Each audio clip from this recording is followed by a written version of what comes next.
Perfect. Sorry about that. Yeah, so hello everyone. Welcome to the Together on the Learning to Drive webinar. It's lovely to see you all. We have quite a healthy turnout, so that's amazing. And for today's session, we have a very informative and interactive session today for all of you. And it's mainly to support your journeys to become competent and confident drivers. Firstly, I'd like to introduce myself. My name is Ahmed and my co-host Alexandra. And we have guest speakers Terry Cook, who's an approved driving instructor, Amanda Lane, who's a deputy chief driving examiner, and AD Hells, who's from the Norfolk Constabulary and is a police officer. So a wealth of expertise today to support you on your journey. But yeah, I'd like to, before we proceed with the event, just to explain a bit of the format for today. So we have a dedicated Q&A function, which is at the top. There's a Q&A button, so feel free to use it. Pop any questions in the chat. This session is supposed to be as interactive as possible for you all. So if you have any questions on your mind, please just pop in the chat and we'll get round to it at the end of the session. There will be polls, interactive polls, so please participate within them. So before each of as we move through the speakers and their respective presentations, there'll be a poll at the start. So just to kind of gauge the sentiment around the room. And lastly, the chat is monitored. And I think a colleague has already popped that in the chat. But yeah, please refrain from any hurtful or insensitive language. We want to keep this as respectful as possible. So yeah, I'd like to explain a bit the purpose of the webinar. The webinar is here to just help you with practical advice to pass your tests and to obtain your driver's license. Like I said, we have experts and experienced driving instructors, so they're here to share their experience, their expertise, their personal journeys, and to answer any questions that you may have and provide top tips for you as you're learning how to drive, and for your parents as well if they're supervising you. And hopefully this will quell any fears or misconceptions you may have about learning how to drive or passing the test, for example, because I know I had some of those for sure. And the other side of the webinar, or the other aim, sorry, is for parents and carers. We just want to support you to better understand some of the legal requirements about supervising a learner and how to create a safe and supporting environment for them. And yeah, so before we proceed to the first poll, just on the topic of driving and learning how to drive, I'd like to share some of my, yeah, I think a recording of the session will be shared at the end. But yeah, sorry about that. So back on topic, I just want to relay some of my own personal experiences when learning how to drive, and it was difficult. I mean, from positioning to maneuverability, clutch control. In the case of manual learners, that was a big part, especially getting that biting point for me already. I found difficult initially, and yeah, and also just general feeling comfortable behind the wheel, and that was a big part. But as with anything in life, practice makes perfect. And I think we all have the capacity to become better drivers whilst we're learning, and even after you pass your test, it doesn't stop. And for me personally, becoming a good driver was really just to remain calm, was also about being vigilant as well of the potential hazards on the road, cyclists, pedestrians, scooters, but also, and I think this is the most important thing, just trusting myself and trusting my own intuition.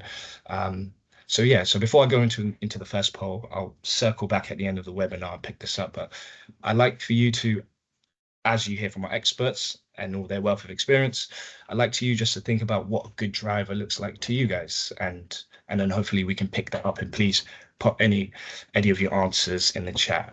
But yeah, enough from me because I think I've droned on a lot now. But yeah, I wanted to bring in Alexandra. Alexandra, do you have anything about learning how to drive, etc.? Because I know you're going through it now. Hi, yes, so brief introduction to me. My name is Alexandra. I am an actor and one of your co-hosts for today. The most important things to know about me is that I am Gen Z and that I am a learner driver. I think most of my friends at the moment are either in the same boat as me, where they are in the process of learning to drive, or they're very new drivers who have now passed their tests and are now on the road with everybody else 24/7. And hopefully I can bring a bit of an insight as to what it's like driving now. I know for me, I had no clue that driving freaked me out as much as it did. I think I was leaving my house to get to the car for my very first lesson, got to the doorway, broke down. No idea where that came from. But having more information, which my driving instructor gave to me while we were in the car, he was really good at talking through all the different scenarios. If this happens, then we can do this, and giving me all the information, because for me that was really helpful. But I also was talking to one of my friends the other day, and she was saying that the concept of driving to her came very naturally. However, she's really bad at testing. She doesn't test well. And so that was her particular nerves. And I think it's interesting because driving is such a personal thing, is what do you need to feel safe on the road, but also not just to pass your test, but from then onwards, how can you be a good driver? Ahmed, in your experience, what has made you feel like safe in a car versus unsafe when someone else is driving? That's a good point. What makes me safe in a car when somebody else is driving? Definitely, obviously, their experience. I think that goes a long way. I definitely think as well. How comfortable they're in the car, if they ooze serenity, because I think that's really, really important. Because again, if you Yeah. have a stressful driver, I mean, and if you're learning with a stressful driver or supervisor, you kind of get confer that energy as well. But then also vigilance, maintaining, just making sure you're aware, consistently doing your checks, looking left, looking right, and understanding what the rules of the road are, and you know, relaying that to you is really important. So I think that makes me feel safe in a car. Yeah, of course. I think it's really interesting. I mean, there's so much.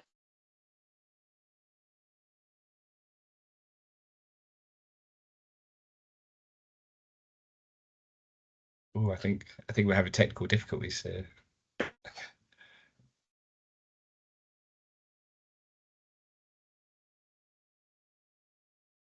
So I think Alexandra is frozen. But yeah, perfect. We'll just move on to the next poll. So there's a poll in the chat. Sorry, Alexandra, you froze for a minute, but you're Hi, are back you now. back? Yeah, Am you're I back back? now. Yeah, Woo! you're back now. Oh, the lovely joys of Oh, video yeah, meetings. exactly. Yeah, but it's fine. We're going to go to the first poll. And it's how did you find your ADI? So there's a poll in the chat. So please, everybody, just it covers online. So recommendations if you're still looking or who is available at the time. So please, yeah. Yeah. That's going to be up for just a little moment. It seems as though most people are through family and friends recommendations. Mhm. There's a fair amount through online. Lots of people still looking. I know myself, I'm still looking. I've tried a few through recommendations, but I haven't quite found someone that I gel yet with.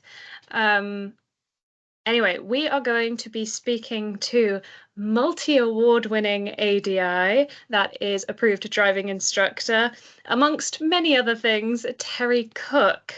Hi, Terry. Good evening. Pleased to be here. Oh, we're very, very excited to have you. Can you introduce yourself? I know we're going to be looking at sort of the key elements of a driving lesson. So can you introduce yourself and then we'll get into talking about that? Yeah, of course. Well, first of all, I love listening to you two talk about your experience, and kind of want to chat with you two afterwards now as well. But Oh, yes, very much so. But for me, I train instructors, I train learner drivers, and I provide resources, things like the instructor podcast and the driving test podcast and this kind of stuff. And I've also recently launched a brand new driving school with a couple of other instructors that is going nationwide, trying to put that emphasis on road safety and emphasize that. So I think that's me in a nutshell. awesome. So, in other words, you definitely know what you're talking about, which is I great. try. Okay, so I guess the question for a lot of people is how do you go about finding a driving instructor and what are you looking for specifically? I mean, look, it's kind of gonna vary a little bit from person to person, what everyone's Of sort of course. individual goal is. But I think one of the big things that I say is connection. You touched on it before about how you've yet to find someone you connect with. And I'm a big believer in this because you're potentially going to be sat in a car with someone one-on-one for 30, 40, 50 hours. So there needs to be some kind of rapport there. And I know things are busy at the minute and a lot of instructors are busy, but if you can, I would suggest trying a few different instructors out. Don't be afraid to have a few lessons with different instructors and see if you can find someone that you connect with and you gel with. And just as a personal example from me, like when someone comes along on that first lesson, if they might come and want to pay for like a block of lessons, I don't refuse that, but I suggest they don't. I suggest just buy one because we might not connect. And I always have that conversation. So don't be afraid to have that conversation with your instructor and just say, look, you're not right for me, or I want to try sort of multiple instructors. But I think the other thing I would say is it's what your goal is, because is your goal to pass the test as soon as possible, or is your goal more around actually wanting to be able to drive properly and safely? And if it is, prioritize that in your questions. You can come in and ask, maybe you're inquiring for your 17-year-old kid, for example. You come in and ask, how are you going to keep my kid safe? How are you going to make sure my kid's safe? And I think that's a question that doesn't get asked a lot. So ask the instructor that kind of it, are you focused on the test, or are you going to teach them these real world skills? Ask the instructor what sort of resources they've got to provide, things like the honest truth, if they've got apps they can send to use and all this kind of stuff. So I think I'd really be kind of digging into that and seeing what works for you.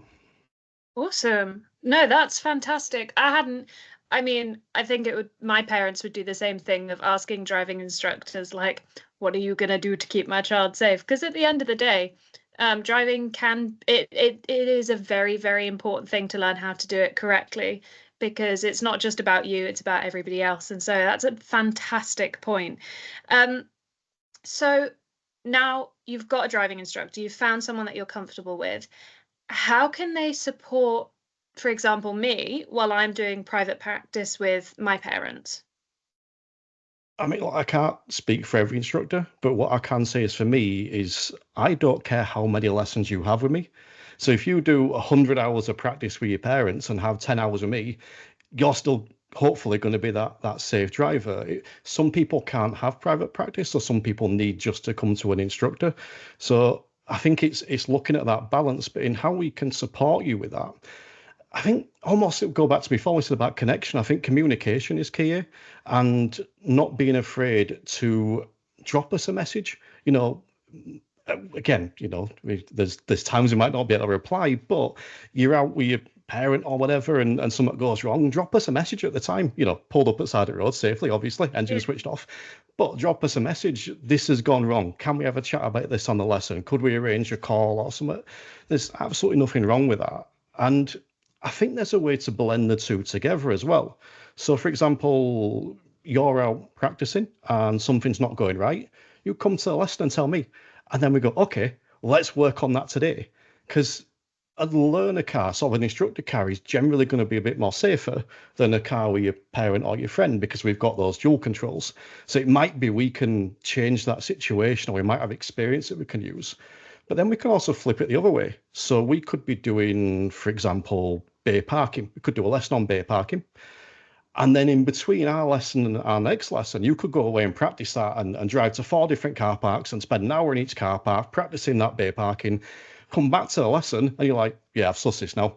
We're done. So I think there's a way to blend things together, but I also think just that communication is massive.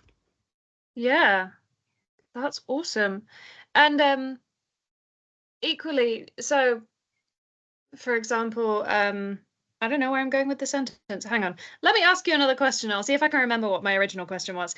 What can I do to support my own learning between lessons? Because of course, you're in the car and it's very handy with someone there walking you through everything. And then as soon as you end up doing private practice, then in the bits in between, what am I supposed to be doing?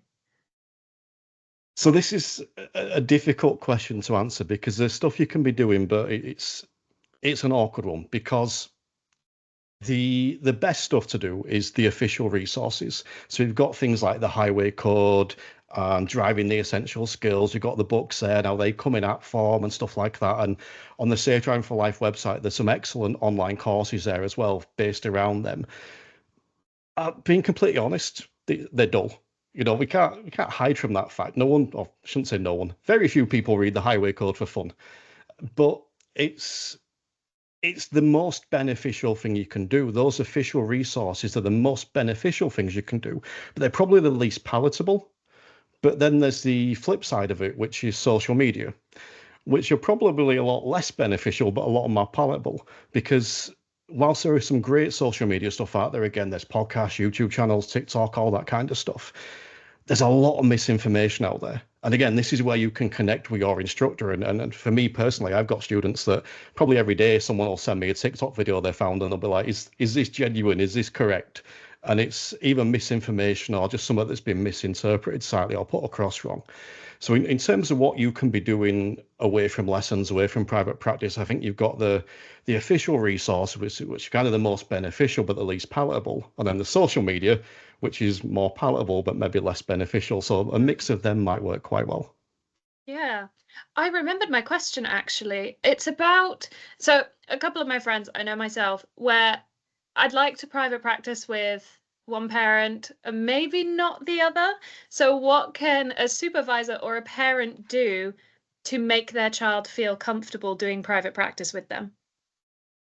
Shut up. Just shut up.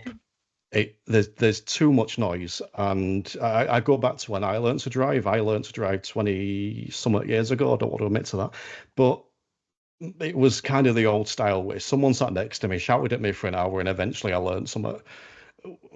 We can let you learn. That's a big thing. We don't need to be sitting here rabbiting on at you for ages, and that goes for instructors and it goes for parents.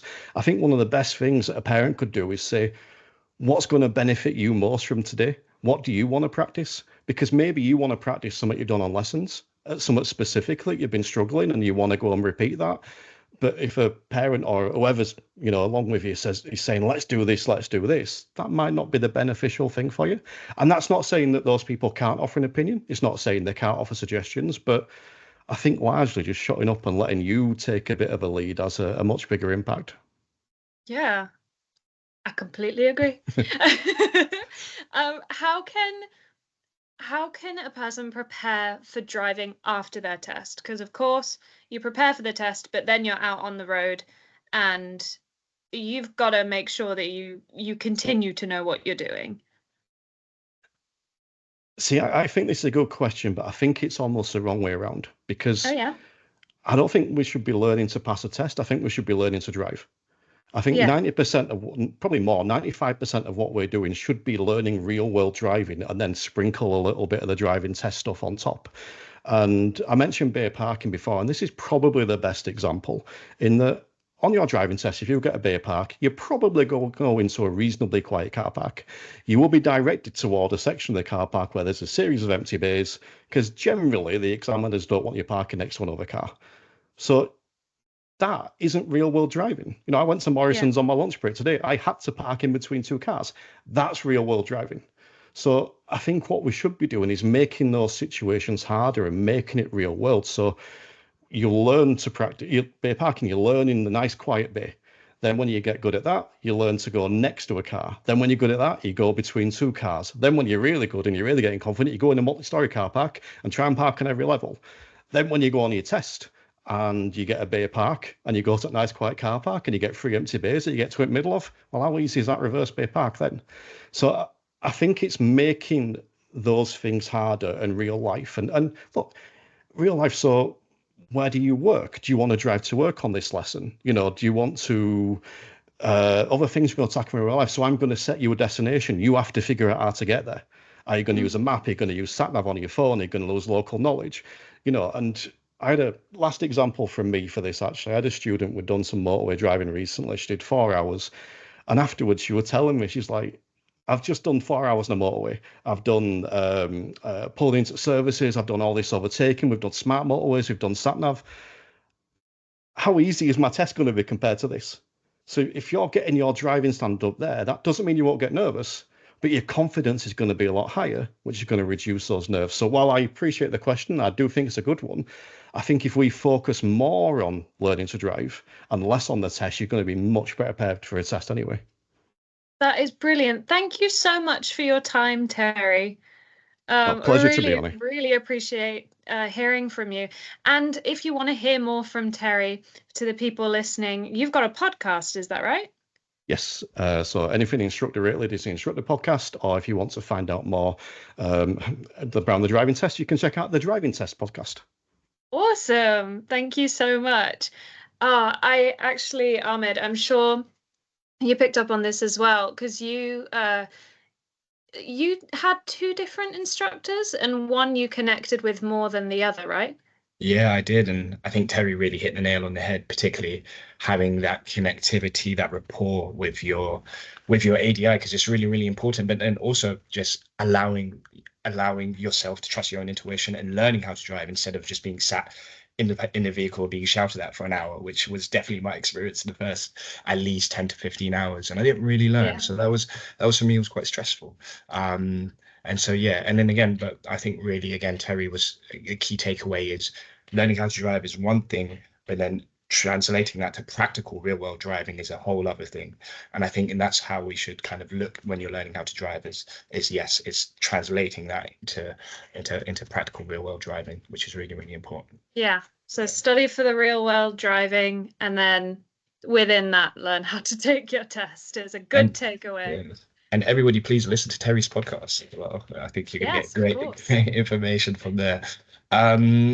Yeah, so on to the next poll. So yeah, that's in the chat. So please, how are you learning how to drive? Is it just driving lessons with an ADI, or is it through both? Is it hybrid, or are you just currently not learning? Please, we want to hear from you. How did you learn to drive? Was it with an ADI? I mean, it was with an ADI. Did you have lots of private practice as well? Yeah, it was a combination. It had to be. Yeah. I think people seem to be a combination of both for the most part. And there's actually quite a lot of people who seem to be just learning through lessons with an ADI. Yeah. But sorry, Alexandra, I'm gonna, because we're slightly running over, and I'd like to introduce Adrian Hells, who has a presentation for us as well. Hello, Adrian. Sorry, the floor is yours, sir. Oh, excellent. Thank you very much. Good evening. Nice to be here this evening and meet everybody. And hopefully I can impart a little bit of advice and some little learning tips and trips, or tips and tricks even when you're looking at learning to drive, particularly from a parent's point of view or a guardian's point of view or anybody who's going to be supervising them when you're driving as well. So we'll go through some slides this evening and I'll touch on some bits and pieces which I think will cover most of the normal questions that are asked. So if I could ask for the first slide, please. Basically, the first part I want to cover this evening is the criteria for supervising a learner driver. You need to be 21 years of age before you can do that. Whilst you might have passed and be held a fully driver license for 3 years, and if you've passed at 17, you might be 20, it still doesn't mean that you can supervise somebody to drive. You have to be that minimum age of 21. You need to have held your driving license and held a full driving license for at least 3 years. You need to be qualified to drive the type of vehicle that is being used. So an example I normally use is if you hold a motorcycle license only, you can't teach somebody to drive a motor vehicle. And it's the same as if you hold a motor vehicle with an automatic driving license, you can't then supervise somebody who is learning to drive a manual driving license. And one of the most important things as a supervisor you need to be aware of is you're not currently banned or disqualified from driving yourself. So you need to bear those things in mind when you look at supervising a learner. If I could go on to the second slide, please. So practicing in your own vehicle and looking at what you're going to be looking at doing when you're driving. So before you take anybody on the road, you need to sort of check your eligibility to do that and according to law. So when you're looking at somebody and you're practicing your own car, you need to look at the insurance policy that you're holding to drive. Now, the recommendations is that the best way of going about doing that is they get their own learner driver insurance. So instead of being a named driver on your parents' policy of insurance, which would mean if you ever had a collision while you were learning to drive, it would impact on their their certificate of insurance. You can get through insurance companies your own certificate of insurance to learn to drive, and that's the best way to go. The second part is that you also must be the registered keeper of the vehicle that you're going to be learning to drive with. So if you're going to be practicing in your own car, and some learner drivers already do have their own vehicle, you must also be that registered keeper of the vehicle, not your parents. Okay. And then as a supervisor, you'll also need to be covered on your own policy of insurance in case you need to take control of that vehicle while you're taking somebody out for a supervised drive. So one of the best ways and one of the best affordable ways to do that is to take out a temporary policy of car insurance yourself to do that. So some of these policies can cover you for as little than an hour or a week or a couple of days here and there. And there are insurance companies that are out there that specialize in that.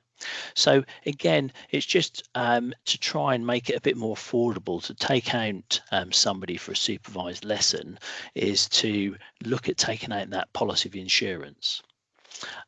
So if we can move on to the third slide, please. So learner insurance, I've sort of touched on this. So learner driving insurance covers a young driver to practice in someone else's car instead of being added to their own policy of insurance, such as a named driver. And that's really, really good, because if the learner driver has a mishap or they have a collision or anything like that while they're out there being supervised, it doesn't impact on mum or dad's insurance policy or a guardian's insurance policy. It's on your own policy of insurance. The only thing you really do need to make sure that you check with that is that the policy normally only covers the learner driver to drive one specific vehicle. So I give you an example with that. As I've already said, if you own your own motor vehicle and you take out that policy for that, you wouldn't then be covered to then have a supervised lesson with mum or dad in their vehicle, for instance. So you just must make sure and check the policy that when you take it out, you specify that one vehicle that you are going to be covered on for that policy of insurance. And that way you can make sure you're road legal right from the word go. And the other bonus to that is that if you take out your own policy of insurance, by the time you've learned to drive and you're within your first 12 months, you've got a history of insurance. So therefore your insurance in theory might come down the following year or the year after that, because you build up what's called no claims bonus, where if you don't have a mishap or a collision, you start to build up a history of driving through insurance companies, and that way you can start to reduce how much your policy would cost year on year. And the next slide, please. So legal responsibilities, and there's a few things I want to cover here, and I just want to sort of make sure that there's a few things that we do cover and just clarify, and it's from the supervisor's point of view. So the person who is going to be supervising the learner who's out on a public road having some extra tuition. It's really important that you yourself who are supervising, you should be alert and ready to support that learner driver as you are taking them out onto the road, and be ready if needed be to take control of the vehicle if needed. You also need to sit in the front passenger seat of the vehicle. I know it sounds silly, but some people think that they can supervise somebody from sitting in the rear seats. It's not what it's about. You should really sit in the front, and if you wear glasses or anything like that, which you would normally do for driving, you should wear them also while you are supervising. The next thing is around about being distracted. Now, as a supervisor, there is some legislation that comes into place, which is legal legislation that we enforce on the roads. So the basic one, or the most important one, is mobile phone. You shouldn't be using your mobile phone as a supervisor. You shouldn't video anybody taking a supervised driving lesson. You shouldn't be making phone calls, doing TikTok or anything like that on that mobile phone, because you as a supervisor can be prosecuted exactly the same way as what a driver would be, which is a £200 fine and 6 points on your driving license if you are supervising and you are supervising a learner driver. You mustn't drive on motorways. The only way you can drive on a motorway is through an approved ADI to take that learner driver out on a motorway, and that vehicle must have dual controls. So again, if anything was to happen on a motorway, that ADI can take safe control over the vehicle. And as you can appreciate, a motorway can have 3 or 4 lanes, which is a lot larger roads than what most people will learn to drive on anyway. Alcohol and being in a fit state is another thing that I wish to cover this evening. If you've had a drink or anything like that during the course of the day, you are in exactly the same position as if you were driving that vehicle. Therefore, you could technically be drunk and in charge of a motor vehicle if you were to blow over the legal limit for breath, blood, or urine. So you might find scenarios where a friend might volunteer to take you out for a supervised driving lesson, and they've been down the pub earlier in the day, or they've had drinks with their meal. You must make sure that you adhere to the same regulations as if you were driving, and also not to be under the influence or drink or drugs and medicine. Now, this is one thing that we do start to find, that we find more common practice is some people will be on various medicines for pain relief or whatever else, and on those packets they will say that you shouldn't drive or use machinery. It's exactly the same with your legal responsibilities as a supervisor. You shouldn't be under the influence or drink or drugs or medicine when you are supervising somebody else. And lastly, a common thing is that neighbours or friends take people out to learn to drive and to supervise a learner. And at the end of the day, the learner says, oh, I'll pay you £15 for the lesson, or I'll give you £15 for your fuel because I've been using your fuel or whatever for the day. You can't take any payment. It's all about being upfront and aiding in assisting that learner to drive. It's not about making money, and it's actually illegal to do that. So you must make sure that you don't take any payment for anything that you do for the learner, and if you take them out for supervised lessons. Next slide, please. So the other thing that we really do like to see and insist on, and it gives some really good background to the new learner driver, is you look at your car checks and you do your car checks. Now, first off, when you go out and you're being supervised, you must make sure that you've got L-place fitted to the back and the front of the vehicle. It must be taxed. It must have a valid certificate of insurance, MOT if it needs one. It must be registered to DVLA, and it must be safe to drive, as in the vehicle is safe. Now, what we mean by that is, and it's a really good practice to start to do, is go around the vehicle and show that learner driver what you need to be looking out for to make sure that vehicle is safe to drive. So have you got washer fluid in your washer bottle? Are the tyres at least 1.6 millimeters worth of tread going round the entire circumference of the car? Do the brakes feel spongy? Are they okay? Are all the lights working if you take the learner out for a supervised lesson during the hours of darkness or when it's becoming dusk? Have you got any other defects with the vehicle that you might be somewhat concerned about, or is the exhaust blowing, or has it got a defect in it? You just may need to make sure that it's safe when it goes out, and it's really good to get that learner to have a look under the bonnet, show them where the battery is, show them what the washer fluid looks like, get them to check the oil, because it's things that if you start to learn now, you get into the habit of learning them doing what we call weekly car checks, which will keep you safer on the road. So if we can go on to the next slide, please. Okay, so when we're on the road, how can you support the learner driver? And this is something that Terry touched on just a little bit earlier, really. the important thing to remember as a supervisor is that your behaviours and your attitudes that you've built up over the years about driving on the road, your attitude towards other drivers and courteous and careful, etc., you will influence the learners that are learning to drive. If you're looking at starting to take a supervisor or supervise and learner driver, speak with the ADI first, and also speak with the person you're going to be taking out. Just make sure that they're happy and they're ready to do that and to go out, or do they need a little bit more time with their ADI? Does the ADI think it would be a better idea to do that before you start to take them out? It's all about building that confidence and that positivity around taking somebody out. And as a supervisor, you want to have that positive role model.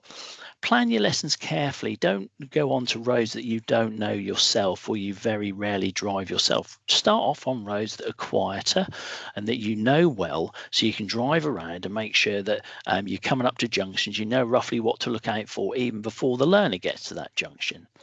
Keep the sessions short and focused. Now, the recommendation is between 30 to 45 minutes for a lesson, but it doesn't mean you have to go that long. If you're starting to get to know your son or daughter or other relative and you're taking them out and you think 20 minutes is going to be fine, build it up casually.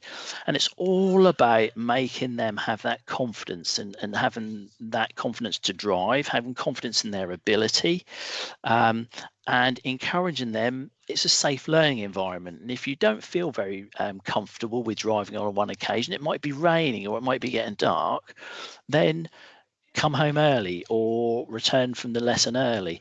Stay positive and encourage them. Give them really good positive feedback, very similar to what the ADIs do. Pull over at the end of the lesson and the supervised drive and speak to them. What did you think went well? What do you think didn't go so well? And make them have a little bit of reflective practice on what they've done for the day, but always leave on a positive, because we're all about encouraging them to learn to drive and to take that big step.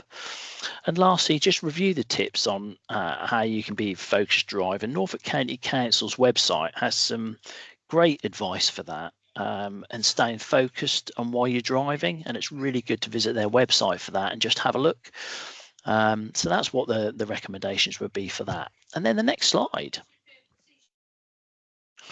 And that is it for me for the moment. I hope that's been of some help to everybody there.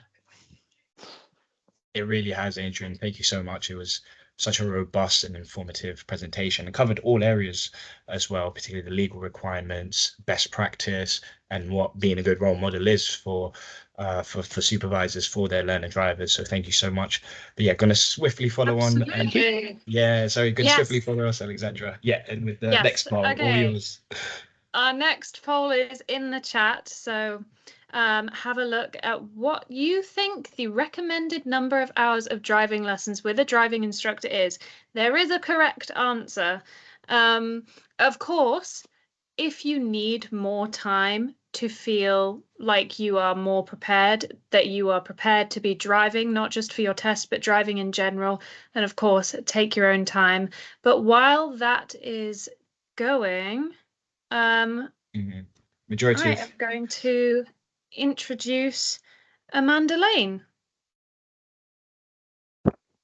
Hello everybody, thank you for inviting us to speak this afternoon. So I'm Amanda Lane, Head of Driver Testing and Driver Training Policy, but my other job title is Deputy Chief Driving Examiner.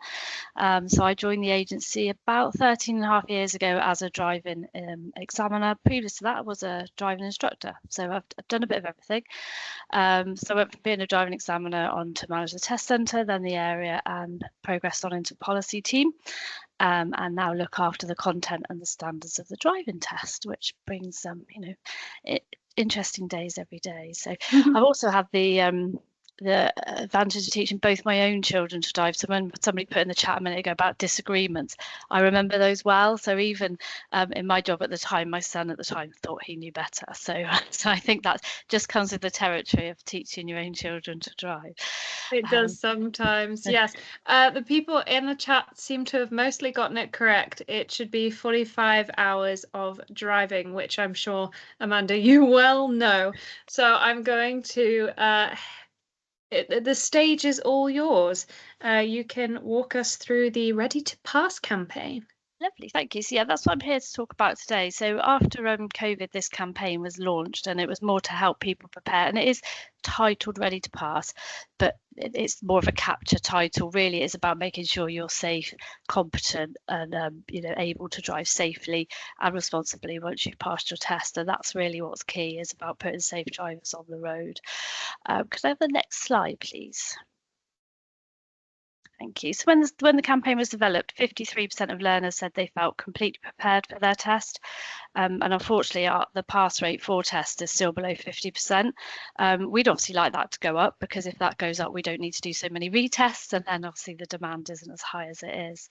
So the Ready to Pass campaign is about giving you the skills you need to learn, some information around booking the driving test, taking mock tests to prepare, and also checking that you're ready to come up for your test and ready to do that safe driving independently once you have passed. So if we could have the next slide.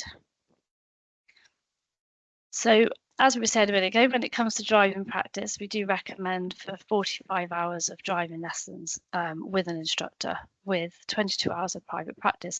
Now, we know it's not the same for everybody. We understand that some people have ridden motorbikes, some people have German tractors, so this is just a guide, and this is just information that we've pulled from information that this has given us. So this is just a guide for people, and unfortunately not everyone has the access to private practice, but if you do, then it's definitely a bonus to that, because you get the opportunity to drive in different times and different environments than maybe you would with your lessons.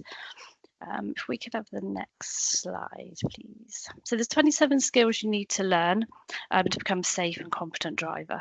And these are split into 8 groups. So the basics around the legal side of things, they're going to move these really quickly. Control and positioning, observation, signalling and planning, junctions, roundabouts and crossings, manoeuvres, different road types, and driving conditions, along with some independent driving, which we do check in the test. And that makes up your 27 skills, and it covers the 8 groups. So that's all the different areas that we would expect you to cover while you're learning to drive. And then if we could go on to the next one, please. So what we have on is we have the driver record, and that's available on the Ready to Pass campaign. And the reason for that is you can go through it and you can log your progress. So we would start with this has jumped on, hang on 2 secs. Sorry guys, let me just pull up the slide, and then I can talk through it. So the number 1 is introduced. Okay, so this is about where we would talk through something about how we're going to do it. So if you're going to do a maneuver, you would expect to pull up at the side of the road, talk it through. Your instructor may even jump in the seat and demonstrate it while they talk it through, but to help you understand what they're going to ask you to do. Some use diagrams, some use little cars in the car, all those sorts of things. So once it's been introduced to you, then you're going to be probably talked through it quite intricate detail, I would have thought, to start with. So it will be about when to steer, when not to steer, what you're going to do, what you're not going to do. And this is the same for all the areas of learning to drive. Then once we've helped through, we then move on to prompting. So if we use the example of a maneuver, you'll get to the stage of saying, what are you going to do now? What are you going to do next? What are you going to do then? And then from that, you'd get to the stage where we just pull up at the side of the road and say, okay, I want you to reverse around this car and run through the talk. And then you'd expect to get on and do it yourself. Once you're able to do that yourself, even if you need to correct it, do what you need to get the car where you need to go, that's the stage then that you'll be at the place where you know that you can do that and you're independent. And then on from that's reflection. So you're able to do it now yourself. Are you happy with how you're doing it? Is there anything you could be doing differently? Do you need any more support to get it right? Have you tried it again in some different scenarios, some different situations? You know, have you driven in some different road conditions and that sort of thing?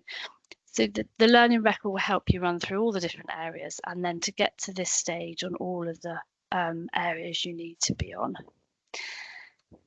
And there's a learn to drive record. So that's available to download, to use. Your driving instructor probably already does use these, and if so, that's absolutely fine. Doesn't have to be the one that's on the website. It could be any that they use, but it's a good way of working through all the competencies and checking you've covered off each one in enough detail to be competent to carry that out. So that's good. Thank you. Next slide. So helping learning, so you can run through some of this, lady. So it's quite good. So it's quite similar, and it all links in together. So this is about how you help your family member or your friend learn to drive, or if you've got a friend that's helping you, you can run through these checks with them.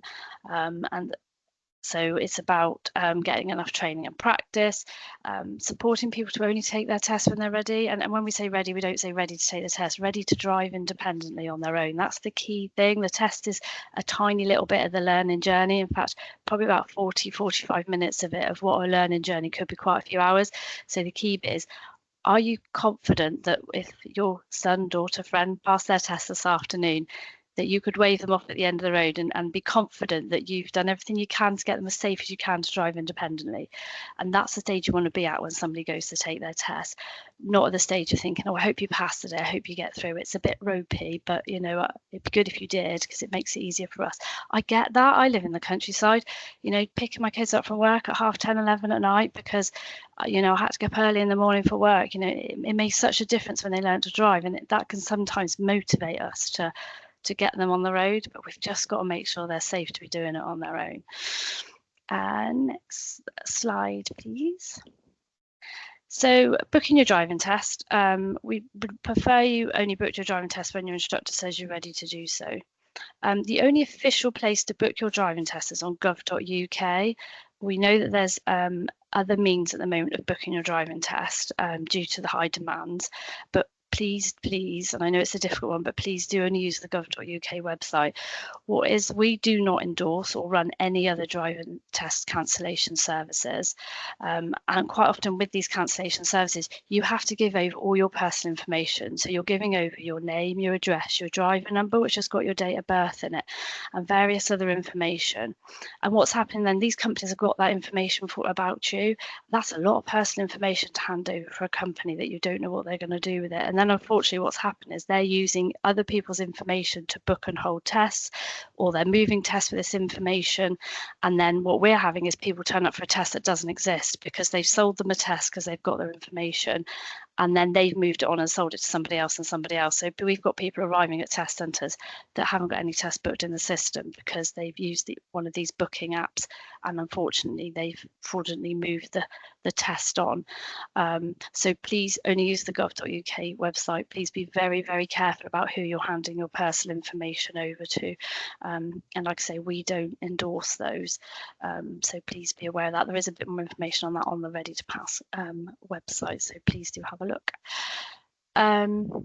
So you want to be more likely to pass the driving test. So people who take a mock test with their driving instructor are 40% more likely to pass. So a mock test is a great way to check whether you've got the skills you need to drive independently. As an instructor myself, it's really difficult to sit there when somebody's making little mistakes and go, well, you might want to do that, or you might want to do that. Whereas if you do a mock test, as the instructor, you sit really quiet and you just let them get on with it. And it might be the only time in all your lessons the instructor will sit back solely and just let you deal with situations. And it's quite difficult when somebody takes away that person that you just go, is this the right lane, or is this okay? And somebody goes, yes, fine. Well, there's no one there to say that, because as an examiner, we can't say yes, because we need to see how you're driving. So a mock test is good. It's a good thing to do. You can be put in that test experience. It can be as lifelike as your instructor can make it for you. Some examiners, we have to wear high visors in certain areas, but so they can put a high vis on. You could do what you need to do to try and give you the best experience you can in that mock test, so that then when you come up for your test, it's not quite as daunting, and it just gives you that experience of what it might feel like on the day. Next slide, please. So to check if you're ready, do you need prompts? That's the first thing, isn't it? Do you make serious or dangerous mistakes? Can you pass the mock driving test? Have you practiced ways of managing your nerves? And does your instructor agree with you're ready? So that's when you know, if you can tick everything off on that list, that's when you'll be in a good place to know that hopefully you're ready for your test. Thank you. So what we do get is quite a few people that don't turn up with the correct equipment. So please do bring your UK driving licence. Make sure a couple of days before you've got it. If you've got an instructor, show it to them when you get in the car for your test on that day and things like that. Because it's easy to think, oh, it's always in my phone case. Then you get to your test and you forgot you took it out for something the day before and haven't put it back. So do check that when you get in the car, whether you're an instructor or a supervisor driver, check you've got your licence. This has a bit of an odd one, doesn't it? Bring a car with you. We get people turn up for tests that don't have cars, and they'll just say, well, we'll just use your car. No, we haven't got a car. So bring your car with you. And online on the gov.uk and on the campaign website, there is a page about how suitable your car should be for a test. There's certain cars we're unable to test in. So do have a check. We do check the MOT on cars at the time of test for the safety or examiners. So again, make sure the car's got its MOT, make sure it's safe and road legal. Refer to the website and have a quick check through to see what you're going to have for your test. L plates, again, sounds obvious, but it's got to have L plates. And if you've got a mirror for the examiner, that's great. And if you can arrive 5 minutes before your appointment time, so it's one of those things, probably head down towards the area of the test centre a while before that. Don't leave it too late because you can guarantee that'll be the day that there's lots of traffic. So head down a bit earlier, get in the area, and then a few minutes before, head over to the test centre. Thank you. So driving lessons and private practice, a good combination. Track your progress on our 27 skills. Use the official gov.uk website to book safely. Take a mock test with your instructor if you're able to do so. Use the ready to pass checklist. Take the right things with you to your test and delay your test if you're not ready. Thank you. We have got some learning resources available to you. So the official guide to learning to drive, the ready to pass campaign. There's a barcode there for a discount on the learning materials, and there's also the Safe Driving for Life website, which is worth having a look at. So Awesome. thank you very much. Thank you. Thank you so much. Yes, definitely take advantage of that discount code for the learning materials. And Ahmed, you've got some questions for Amanda, right? About like what to expect and things that people may assume about driving or driving tests, which might not even be the truth. Yeah, I really do, actually. Amanda, it's good that you're here. But I mean, the first question I have for you is, what should I expect on a test? And also, what would you recommend on how to manage anxieties in preparation for test day?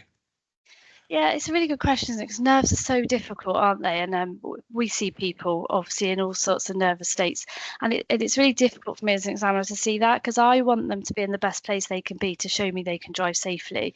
So I always walk into the waiting room with a big smile, and morning, afternoon, because first impressions are a great thing, and I want people to be at ease, and it's so different. And they always say, I'm so nervous. I'm like, I know. And we're all the same, aren't we? If we're put on the spot, if I'm conducting a driving test and I've got somebody in the back watching me do that, because we have to do that ourselves, straight away it just puts you on edge, doesn't it? So how do we control those nerves? Mock tests will help because you've been put in that situation. Talk to friends that have been through it. It sounds awful now, but just take some deep breaths, and we've got to remember we are human. We're there to just watch and make sure you're safe and you reach the required standard. We're not there to try and make it difficult for you. We're not there to try and make it so awkward that you don't want to be in the car. It's your test, it's your time, and if you need a minute, ask for a minute. If we pulled up at the side of the road and somebody says, oh, do you mind if I just have a minute for a drink? Absolutely fine. Take that minute, have your drink, take a deep breath, so it is difficult. It's a very closed environment in a car with a stranger. I don't think you'll ever get to the situation of not having any nerves, but it's just trying to just do what you can on the day to just put yourself in the best position. And I always said, I said to my own children, if you don't pass a day, you can do it again. So don't put that pressure on yourself. Don't put everything on yourself that it's got to be today, because that builds nerves, doesn't it? Because then under that pressure as well, you're even more het up then, because it's like, I've got to do this. Go out and do your best. and what will be. Absolutely, yeah. Like you said, Amanda, it's that expectation, that pressure that you internalize because you really want to pass. You want to be on the road and start driving, and it is liberating. But like you said, just don't put too much pressure, and then like you said, just manage your nerves. Practice makes perfect. Do a mock test and just breathe. And I think people don't understand that you can also ask for that 5 minutes. Just can I just have a sip of water? Can I just collect myself? And yeah, that's good that that is an option that's available to people. Second question now. Can you drive by yourself to the test center with your car? That's a good question, and I think it causes a bit of confusion. So we have our international license holders who, once they arrive in the UK, can drive on their their international license for 12 months. So they obviously can't take a test for the first 6 months. So between the 6 months and 12 months, if their test is booked in that time, they can drive to the test on their own. So that allows them to do so. Everyone else that's driving on a provisional license, no, they cannot drive to the test on their own. So anyone on a provisional license has to be supervised all the time that they're driving by the required supervisor. But international license holders, and I think that's sometimes where people see them arrive for tests on their own, can arrive for tests on their own, but they will need L plates for the test, and also they need to make sure the car's insured for the test, because it's slightly different sometimes. So yeah. So just to clarify, so for an international license holder, it's after 6 months. So between 6 They months. can't take a test for the first 6 months due to settlement agreements, but so after 6 months they could take their test, but they can only drive solely on that license for up to 12 months. After 12 months, they then have to go through the process of applying for a provisional license and taking their test, and the restrictions change to them as it does for all provisional license holders. Okay, and as a provisional license holder, you have to be supervised on the way to your test. Absolutely. Another question: do driving tests get cancelled if it snows or rains or any other adverse weather conditions? It's a good question, isn't it? Snow, quite often, to be honest, we haven't really had masses of snow in the last few years. But yeah, for snow and ice conditions are the one reason they do sometimes get cancelled. And that's because everyone deserves a fair test. And also we have to keep our examiners safe. So if we're out on the roads with novice drivers in icy conditions, it puts everybody at risk. And we shouldn't be taking that sort of a risk as an employer. So cancelling tests is not something we do easily for the weather at all. So we will do our best to keep them going where we can, but it does tend to be snow and ice. We were out in some interesting gales earlier last year actually, where we had trampolines blown across the road and things. But as long as we can find a safe environment to test, we will do. But sometimes that decision has to be made for the safety of everybody involved. No, and that's fair. I mean, safety does come first. And then last question for you, Amanda, because I'm droned on. So during the driving test, the show me, tell me elements of the test, do you fail if you get those questions wrong? So there's a show me question and a tell me question. So the tell me question is done at the beginning of the test, and that's if you're unable to get that right, that's normally a driver fault. The show me question is done on the move. If you're unable to do that, or whilst carrying out that manoeuvre, you lose control of the vehicle, then it could result in a serious fault, but that's due to loss of control. So the actual question, if I've asked somebody to do something and they're not able to do it, or they don't know where that control is, I'll say to them, okay, don't worry for a minute, we'll wait till we're pulled up. And then when we're pulled up, I'll say to them, okay, now we're pulled up, can you just show me how you demonstrate it? And if they need a little bit of help, point them in the right direction, we'll do that. But then when they move off, they have to do it on the move, because part of the test is doing it on the move. So we'll pull over, give them a little bit of hand to find it, and I'll say, okay, when we drive on in a minute and it's safe, please now demonstrate it on the move. And then they will do that. But if they lose control of the vehicle whilst we're driving and they're trying to do that exercise, then that could result in a serious fault, depending on the loss of control and the risk to other road users. No, okay, no, naturally. And thank you so much, Amanda, for answering all those questions. And actually, now we have a dedicated question and answer session. So yeah, I'd like to invite all the guest speakers back. And I've got a question that kept on popping up in the chat, actually. So let me just bring it up. Sorry, it's: can an under 18-year-old be in the car with a learner driver if there's also an adult supervising? And so whoever would like to ask that question, please do. Yeah, you can have other passengers in the car, but I would just be, if you're still learning yourself, then I would make sure that you're in the best environment you can be to learn and to concentrate and to look after everyone safely in the vehicle. So there is no restriction on your passengers, but again, you need to make sure you're putting yourself and the people with you in a safe environment. That answered that question. Alexandra, can you is there any other questions that you saw scan of the on the chat? Yeah. Oh, I'm having a little scan of the chat, but one that my parents actually had is, as someone who is taking their child to do some private practice, where are the places that you can and can't take them? So we've said no motorway, but I know there are some other places which are a bit iffy about having people teaching, like doing private practice and teaching their kids to drive. So where can you take your learner driver? Did you want to answer that, Terry? Or I can do. I mean, the big thing for me, like you said, the legalities of it mainly is around the motorways. But I think the big thing I would say is just where feels appropriate.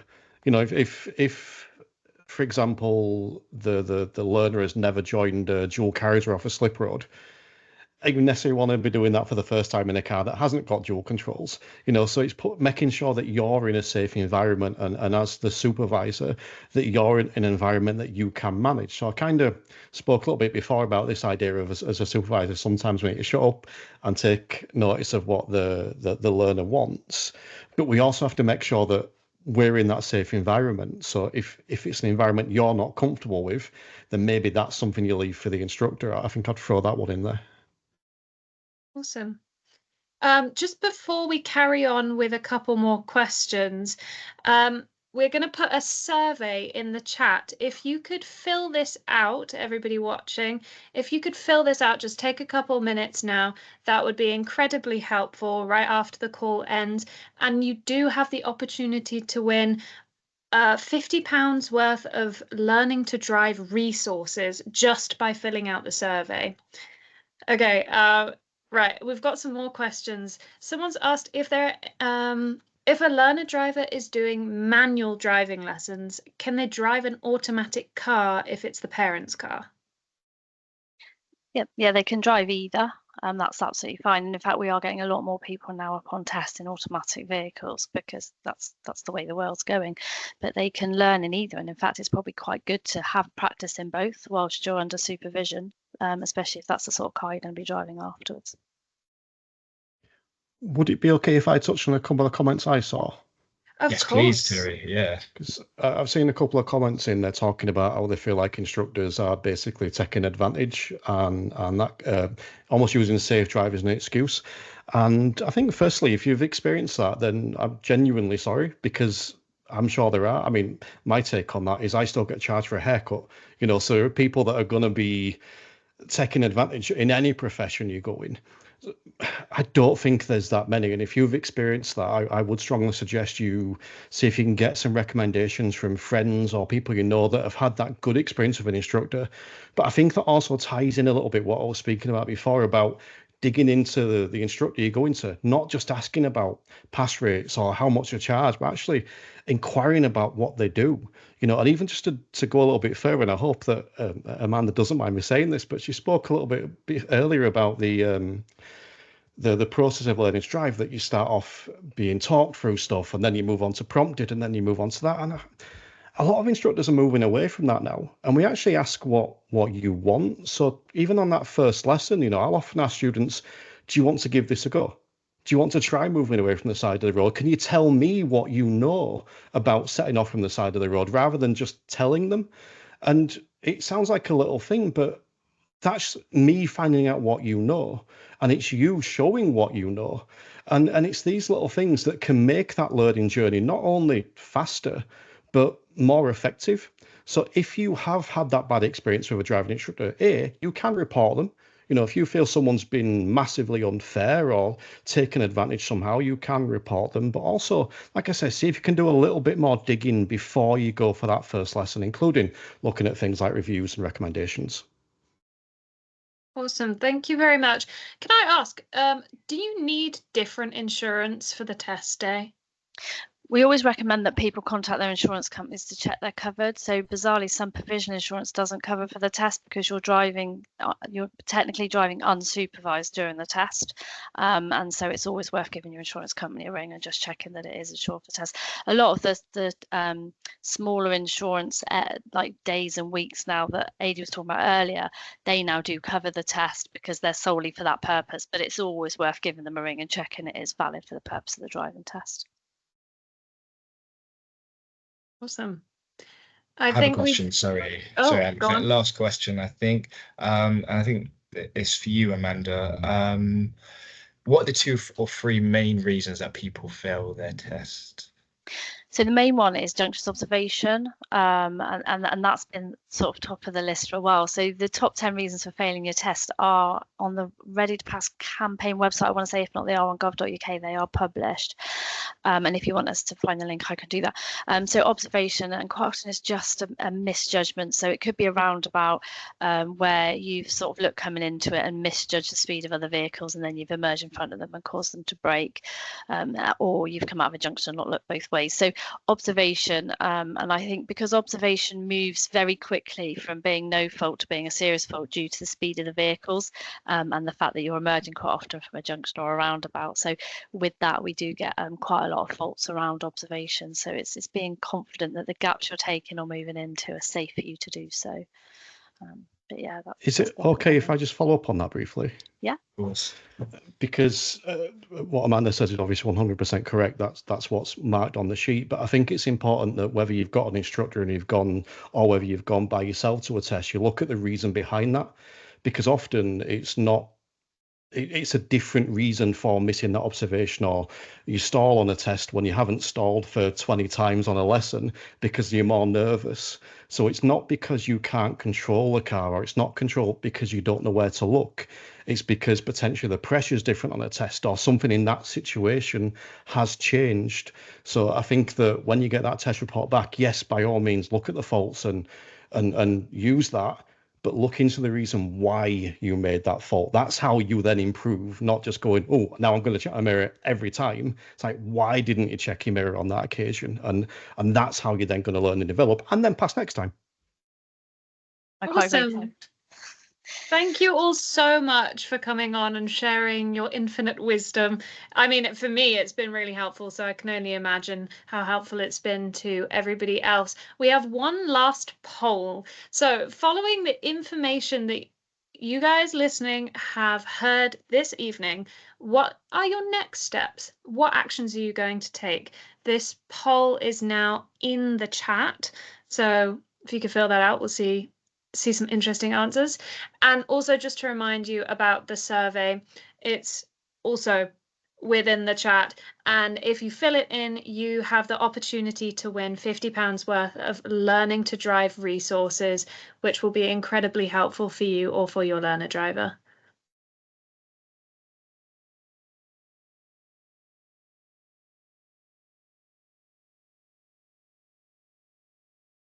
Thank you very much to Adrian, Amanda, and Terry for coming on, chatting to us. And like I said, the information's been incredibly helpful. I'm sure, Ahmed, you can agree that you wish you would have had this while you were learning. I definitely did. It was an amazing webinar, and I'd like to just reiterate everything you said, Alexandra. Thank you to Adrian, Terry, Amanda. Yeah, and I hope everybody who's attended the session can take that learning forward and into the future and become confident drivers. I think that's it for us. But yeah, I'd like to say thank you to everybody. Thank you for attending, and take care. See you later. Yes. Bye all.